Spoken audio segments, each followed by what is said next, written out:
Governance تو کوئی ہے نہیں، تو عام لوگ کیا کریں، کہاں جائیں؟ تو ہم یہ پوچھنا چاہتے ہیں کہ یہ کیا مسئلہ ہے، یہ ایکسپورٹ کیوں ہوئی تھی اور اب امپورٹ کیوں ہو رہی ہے؟ اس کی کوئی انکوائری ہے؟ کوئی ملک ہے یہ؟ کوئی قانون ہے؟ کوئی ضابطہ ہے؟ کوئی آئین ہے؟ چند لوگ مل کر یہ فیصلہ کریں اور پوری قوم کو یرغمال بنائیں اور لوگوں کے ساتھ یہ زیادتی کریں، یہ کسی صورت میں بھی قابل قبول نہیں ہو سکتا۔ اس لیے ہم یہ سمجھتے ہیں کہ یہ حکومت خاص طور پر اس وقت جو شوگر مافیا اور ان ساری آئی پی پیز مافیا اور اس کے ساتھ کھڑی ہوئی ہے، اور سارا نقصان عوام کو ہو رہا ہے، اور ایسا لگ رہا ہے کہ اب تو شیر چینی بھی کھانے لگ گیا ہے۔ اور ہم تو یہ پوچھنا چاہتے ہیں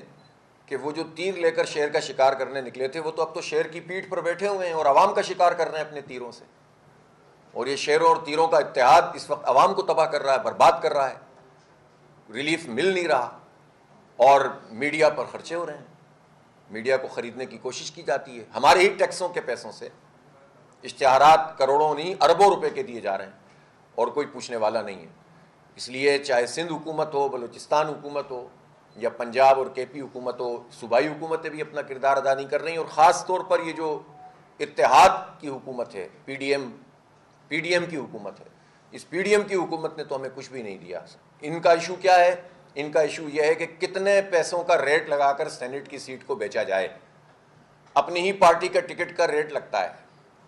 اور پھر مافیاز سے تعلق رکھنے والے لوگوں کو یہ سیٹیں دی جاتی ہیں، اور یہ ساری پارٹیاں ماشاءاللہ اس کام میں آگے ہوتی ہیں، اس میں ان کے سارے اصول، سارے ضابطے، سارے پولیٹیکل ورکر، قربانی دینے والے کارکن ایک طرف رہ جاتے ہیں، اور سیٹیں خریدنے والے سامنے آ کر پارٹی کے اوپر براجمان ہو جاتے ہیں، اور یہ سارا گورکھ دھندا ہے جو یہ پارٹیاں چلاتی ہیں، اور اس میں ماشاءاللہ سبھی شامل ہیں۔ ابھی آپ کو یاد ہوگا بلوچستان میں ایک شوکاز نوٹس ایک پارٹی نے دیا کہ آپ نے کیوں منڈلز کے حوالے سے رائے دی،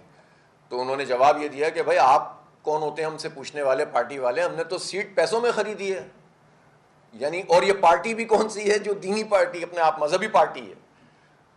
اس کو وہ چیلنج کر رہا ہے کہ آپ مجھے شوکاز دینے والے کون ہوتے ہیں؟ میں نے تو آپ سے یہ سیٹ پیسوں میں خریدی ہے، میری مرضی میں جس کو چاہوں ووٹ دوں اور جیسے چاہوں ووٹ دوں، اور ریزرو سیٹیں لینے کی دوڑ لگی ہوئی ہے، حرام اور ناجائز قسم کی یہ سیٹیں ہیں جس کو سب ماشاءاللہ مسٹر مولانا سب لگے ہوئے ہیں، اور اب بٹوارا شروع ہو رہا ہے سینٹ کا، اور اس میں اربوں روپے کمائے جائیں گے، اور ایک تماشا ہے جو پوری قوم کے ساتھ یہ لوگ مل کر کر رہے ہیں۔ اس لیے ہم یہ سمجھتے ہیں کہ یہ سب لوگ ایکسپوز ہونے چاہیے جو اس دھندے میں شامل ہیں، اور قوم کو نظر رکھنی چاہیے ایسے سارے عناصر پر، کو مسترد ایک مرتبہ پھر نہ صرف کرنا ہوگا بلکہ ایک طاقت کے ساتھ مسترد کرنا ہوگا، تاکہ اس پوری مافیا سے جو اسٹیبلشمنٹ کے سہارے ہم پر مسلط ہو جاتی ہے، ہمیں جان چھوٹے ہماری۔ چینی کے حوالے سے میں یہ بات کر رہا تھا، ایک سوال میں ضرور کرنا چاہوں گا کہ ہمارے یہاں قصور میں چونیا شوگر مل ہے، یہ سب سے بڑی شوگر مل ہے، پچھلے 1.5-2-3 سال سے جو کچھ اس میں تماشا ہو رہا ہے، برادر شوگر مل، اور شریف فیملی سے تعلق رکھنے والے لوگوں کی یہ شوگر مل ہے، سب سے زیادہ اس کی پروڈکشن تھی، انہوں نے کسانوں کے پیسے نہیں دیے، یہ نادہندہ تھے، انہوں نے اربوں روپے کے نادہندہ ہونے کی وجہ سے ایک تیسری پارٹی کو یہ مل فروخت کی، بینکوں کے بھی نادہندہ تھے، کسانوں کے بھی نادہندہ تھے، اور انہوں نے ایک پارٹی کو یہ کہا کہ آپ اس کو ٹیک اوور کر لیں اور ہم جو ہے وہ یہ ساری لائبلٹیز ادا کریں اور ہم آپ کو یہ مل دے دیتے ہیں۔ لیکن اس پورے پروسیس کے دوران جب تک یہ منتقلی ہوتی جس میں اپنی لائبلٹیز وہ پارٹی ادا کرتی رہی، اس پورے عرصے میں صورتحال یہ بنی کہ انہوں نے وہ جو کین کمشنر ہوتا ہے اس کے ذریعے سے نئے مالکان پر دباؤ ڈالنا شروع کیا، ان پر کیسز بنانا شروع کیے، ان کو مجبور کر دیا، اور اس کے نتیجے میں اب صورتحال اس وقت یہ ہے کہ بیچاروں نے لائبلٹیز بھی ادا کی،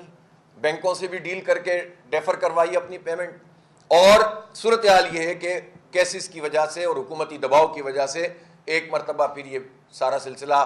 جو ہے وہ معطل ہو گیا، مل بند پڑی ہوئی ہے، اور اس کے نتیجے میں ایک ڈیفیشنسی ہے جو شوگر کے حوالے سے پیدا ہو گئی، اور کسان کہاں جائیں،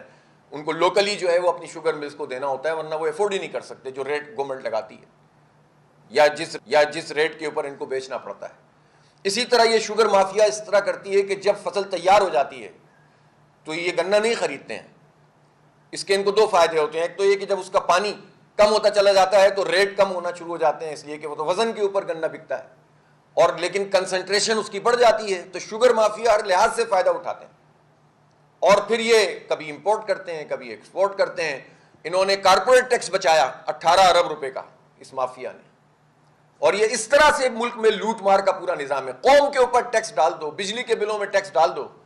لیکن اس بڑی بڑی مافیا کو جن کا حکومتوں سے اور پارٹیوں سے تعلق ہوتا ہے، اس کو پکڑنے کے لیے کوئی تیار نہیں ہے۔ اس چینی مافیا کے خلاف اور یہ قوم کے اوپر ظلم کے خلاف ہم احتجاج کریں گے، اور میں بھی اعلان کر رہا ہوں کچھ دیر میں کہ ہم اس پر کس طرح سے جو ہے وہ عوام کی رہنمائی بھی کریں گے، خدمت بھی کریں گے، اور لوگوں کے ساتھ کھڑے ہو کر اس مافیا کو بے نقاب بھی کریں گے۔ دوسرا مسئلہ اس وقت بجلی کے بلوں کا ہے۔ حکومت نے اعلان کیا تھا کہ روپے 41 پیسے یا 48 پیسے کم کر رہے ہیں، اور اس کے اوپر اربوں روپے کے اشتہارات بھی چلائے گئے، موبائل ٹون کے اوپر بھی اس کو لگا دیا گیا، اور وہ بھی اس لیے کیا گیا تھا کہ ہم نے ایک مسلسل جدوجہد کی، جماعت اسلامی نے دھرنے دیے، احتجاج کیا، ایگریمنٹ کیا، آئی پی پیز کو بے نقاب کیا، جس کے نتیجے میں چند آئی پی پیز سے انہوں نے بات کی، اس کا جو امپیکٹ آنا چاہیے تھا وہ امپیکٹ انہوں نے نہیں دیا۔ اور میں یہ اپنی پوری ورکنگ کے بعد یہ بات کہہ رہا ہوں کہ جو انہوں نے کمی کا اعلان کیا تھا مختلف کیٹیگریز میں، یہ کمی 40% سے زیادہ، یعنی اگر 7 روپے انہوں نے کہا تھا تو 3 روپے 3.5 روپے سے زیادہ نہیں کی انہوں نے۔ ہر کیٹیگری کو آپ دیکھتے چلے جائیں تو اوور آل انہوں نے اعلان کردہ کمی کے مقابلے میں 36%، 40% کمی کی ہے۔ تو آپ اس سے اندازہ لگائیں یہ کتنی دھوکے بازی کرتے ہیں۔ ان کا تعاقب کرنا پڑے گا، ان کے پیچھے لگنا پڑے گا، پوری قوم کو ہمارا ساتھ دینا ہوگا انشاءاللہ، اور ہم قوم کے ساتھ مل کر اپنا حق حاصل کریں گے، اور اس بجلی کی قیمتوں کو کم کروانا ہے۔ ہم بجلی کے حوالے سے بہت واضح طور پر یہ بات کہنا چاہتے ہیں کہ بجلی کی قیمتوں میں بنیادی ٹیرف میں کمی ہونی چاہیے، اور اس میں جو اہم بات ہے وہ یہ ہے کہ ٹیرف کے اس نظام اور سلیب کے اس نظام میں جس طرح لوٹ مار کا سسٹم چل رہا ہے، انہوں نے کہا ہوا ہے کہ 200 یونٹ تک کے جو لوگ ہیں وہ پروٹیکٹڈ صارفین ہوتے ہیں، یعنی ان سے 11 روپے ہم چارج کرتے ہیں، جبکہ انہوں نے کیا ہوا یہ ہے کہ اگر کسی آدمی کا 6 مہینے لگاتار 200 یونٹ سے کم آئے گا تو وہ پروٹیکٹڈ میں آئے گا، اور اگر ایک دفعہ بھی 5ویں یا 6 مہینے میں بھی اس کا 201 یونٹ ہو گیا تو اس کو پروٹیکٹڈ سے نکال لیتے ہیں، اور اس پر جنرل ٹیرف جو ہوتا ہے 200 یونٹ والا وہ لاگو ہو جاتا ہے۔ تو اس کے نتیجے میں لوگوں کو تو ریلیف نہیں مل رہا۔ پہلی بات تو ہماری یہی ہے کہ یہ پروٹیکٹڈ میں 6 مہینے کی شرط کیوں ہے، اس کو ختم کیا جائے۔ دوسری بات یہ ہے کہ 200 یونٹ اور 201 یونٹ میں صرف 1 یونٹ کے بڑھنے سے 3 سے 4 گنا، یعنی 300 سے 400% زیادہ بجلی کا بل آ رہا ہے، اور پاکستان میں میکسیمم تعداد غریب لوگوں پر مشتمل ہے۔ 44% تو غربت کی لکیر سے نیچے زندگی گزار رہے ہیں۔